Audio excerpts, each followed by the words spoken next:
What's going on, guys? Steve here with Scotch and Things. Hey, all right, so a little over a month ago you saw an unboxing video for my Benchmade 940 Osborne, and I said I was going to carry it for a month and then come back. Well, it's been a little bit more than a month, but you know, hey, time slips away. So I got this kind of on a whim. Not really a Benchmade fan. You know, my brother has a lot of them and I've been able to play with them, and so I thought, God, I might get something different for work. My idea was to get this for work, something that I could kind of beat on and not really worry about it. And I was going to use it, so I said in the video, it wasn't only going to be just a work knife. I was going to EDC this. This was going to be my EDC knife for a month. And then I was going to come back and do kind of a review after having this knife for a month. Things I like, things I don't like. So things I like, you know, it's a comfortable knife. Kind of a weird shape. I'm gonna pull this camera back. Sorry. Whoa. There we go. That was awesome. Sorry, guys. So you're not so close up on this darn guy. There we go. Now I'm all out of whack.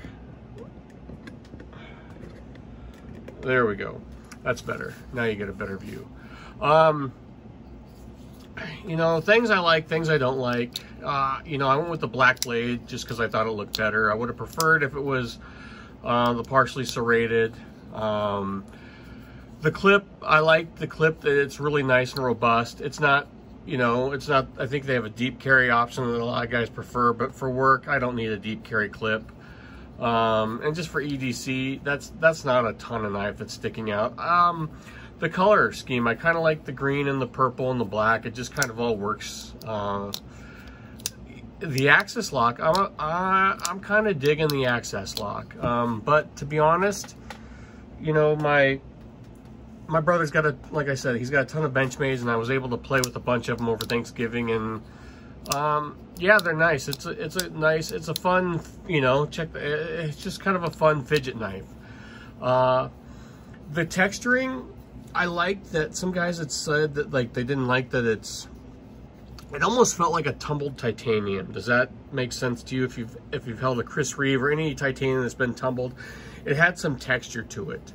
But over a month, it's starting to smooth. So it's really holding up well. I mean, there's a couple little nicks here from it beating around in my pocket. You know, the pocket clip took some abuse. And then the finish is starting to wear off. It gives it character. You know, the coating on the blade is held up well.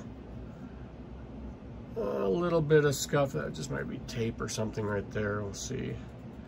Yeah, some scuffs there on the blade. But you know, I'm not a fan of Benchmade's politics. I'm not a fan of their pricing. I think that's a real problem with Benchmade. Like Nick Shabazz calls it the butterfly tax. There's their logo, so you pay the butterfly tax.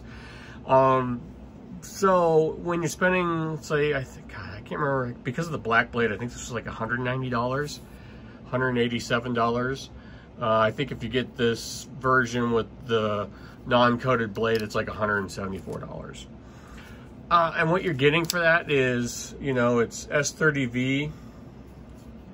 And I think in today's world, depending on what knife maker you're looking to purchase from, that $180, $190, $170 goes a long way.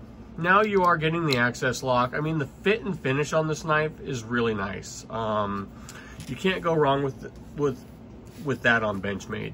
I have heard the Benchmade's quality control can be kind of spotty from time to time, and I think that, though, could be like that way with any large manufacturer.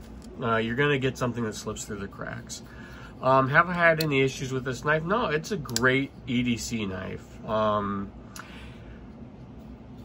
It's honestly, I always thought it was kind of weird, but this was the one Benchmade that always kind of stuck out, and I was, you know, my brother's has had the bailout, the Griptilian. He's got a bunch of, you know, Mini Crooked River's really nice.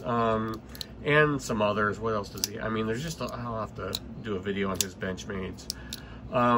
But this one, you know, I liked it. The access lock, it's, you know, it kind of comes in and it almost kind of snaps back. It's like a, I said this, it feels like an assisted knife, the way it snaps out, and then it comes in and you can kind of suck. Well, I could when it was more, but you see how that last bit, it kind of snaps in. You can kind of, so how it snaps there, you can pull the knife in and really kind of, well, it's kind of breaking in, I guess. But before, oh, there, did you see that? It'll kind of suck the knife in. Kind of nice. You know, really, I've got no complaints with the knife other than it's kind of reputation. People talk like this is the end-all be-all knife for EDC. Well, it's been around forever, so you have to give it that. Its longevity, yeah, okay. There's something in that, but for an EDC knife, is it the end-all be-all? It's a hard-use knife. I mean, it's got a little wiggle back and forth, nothing up and down. I just think as the way people talk about it, that it's a hard use EDC knife. Is it hard use? I think it could be. Are you going to use it as a pry bar? No. Should you use your knife as a pry bar? No. But are some knives made to be used as a pry bar? Maybe.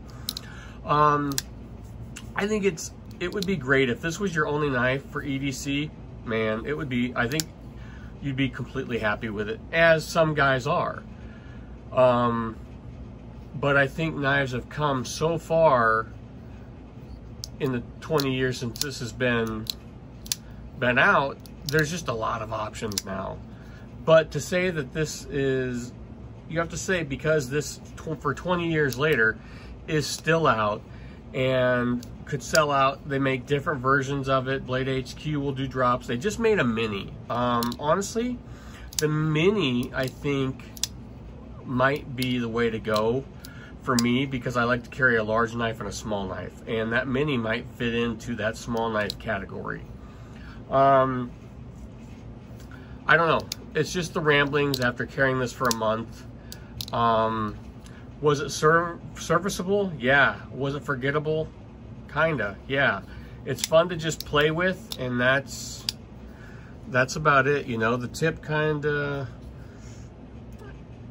I thought it kind of broke away. My brother just said that's how they are. He showed me his. It's just kind of, it did dull out a little bit, which I was surprised. I mean, really, wasn't doing anything super hard with it. Just cut plastic and tape and cardboard with it for the last month. You know, I really don't know what to say. Like, if you look at all the YouTube videos out there, this thing just gets gushed about. I like it, but it's not my favorite. Does that make sense? Like, it was serviceable, but, you know, so was the Delica 4. Totally different knife, by the way, but, you know, it is what it is. And this was like, well, we paid more for this because we were in Utah on vacation, but it's like an $80, $90 knife. Should this be an almost $200 knife? I don't know.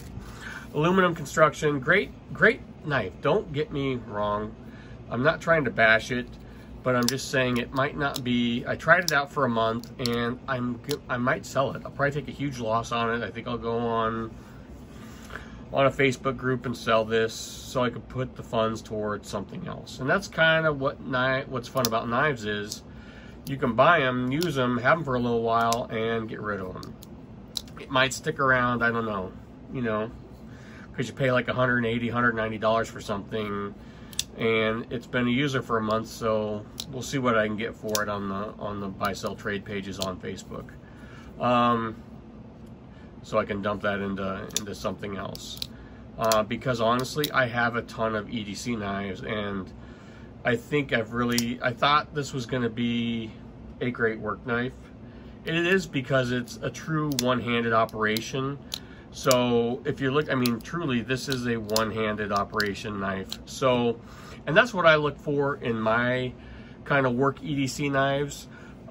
Because if I've got if my hand is got a drill in it or something at work, say I'm on a ladder, I need a knife that's truly one-handed operation so I can open it, cut something, and close it and put it away and not worry about needing that second hand if it's busy doing something else. So this knife fits that bill to perfection, but I don't know, maybe it's just not exciting enough, you know, maybe that's the thing. Would I like one in the future? I think the all carbon fiber version is badass, so maybe something with a little bit more bling for EDC. I don't know, guys, it's just been kind of rambling. I carried it for a month. It was serviceable, but it just didn't really excite me.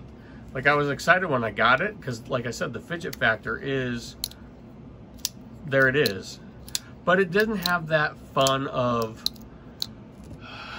I think the more you get into knives, the fidget factor starts to go away and you appreciate other things, like knives coming to you super stiff and it taking a month or 2 months to break that knife in to where it's smooth and it's truly your knife. And this knife just doesn't have that. And honestly, I mean, it's not cost, because one of my work knives is a $20 bird that I've continually try and replace with stuff like this. And that bird just kicks their butts for 20 bucks. So I don't know. I think this is gonna get sold. It could come back someday in a version of the mini or the carbon fiber, or maybe I'll keep this one, we'll just see. But you know, if I can get 150 bucks out of it, you know, lose $40 for using it for a month, that's probably a better option. So I can put it towards something that would, as Wrangle Star says, give you the fizz. Yeah, I don't know, guys. Let me know. Comment down below. Should I keep it? Should I sell it? What are your opinions of the 940? But that's what I'm gonna do with my knives now. When I get a new knife, I'm gonna show you an initial unboxing, and I'm gonna carry that knife and only that knife for a month, and then come back and kind of report on it. And that's this 1 month review. And honestly, my month review, so it came up at Thanksgiving, and since then it went away and I haven't touched it. So I think that's why it needs to go away, because it's gonna be a knife that just sits there when I've got other knives I can use that excite me more. And there it is, guys. I think this would be great if it was your only knife for EDC. Honestly, I think it would. But there's just a lot of knives out there, and this Benchmade didn't really make a lasting impression. There you go. Those are my thoughts and impressions on the Benchmade 940 Osborne. Definitely legendary. If it's your only knife, it's completely fine. It's an awesome knife. But in the end, I mean, there's just other stuff out there that excites me more. But as a tool, and knives are tools, but when you want something that's exciting, yeah, there you go. Let me know. Should I keep it? Should I sell it? I'll probably end up selling it, but let me know down below. But as far as 940 Osbornes go, the mini I think would be more exciting than this. The carbon fiber would be more exciting, but then it wouldn't be a hard use EDC. And this is touted as a hard use EDC knife, and I think it is, but in the end, I don't know, it just didn't make the cut for me. It might stick around, I'll let you know. But there you go. Like, share, subscribe. Let me know down below what you guys think of the 940 Osborne. Am I being hard on it? Maybe because it's got the Benchmade name behind it. Maybe if this was like any other brand, I'd be like, woohoo! But I don't know, Benchmade kind of leaves a bad taste in my mouth. But as far as that goes, that's an awesome knife. So, but it's not awesome enough to stick around. I'm just kind of talking in circles here, guys. But at 15 minutes, there you go. 940 Osborne, carried it for a month. Super nice knife, super durable. It'll do the job, but not fun or exciting. All right, guys, like, share, subscribe, and I'll talk to you later. Bye.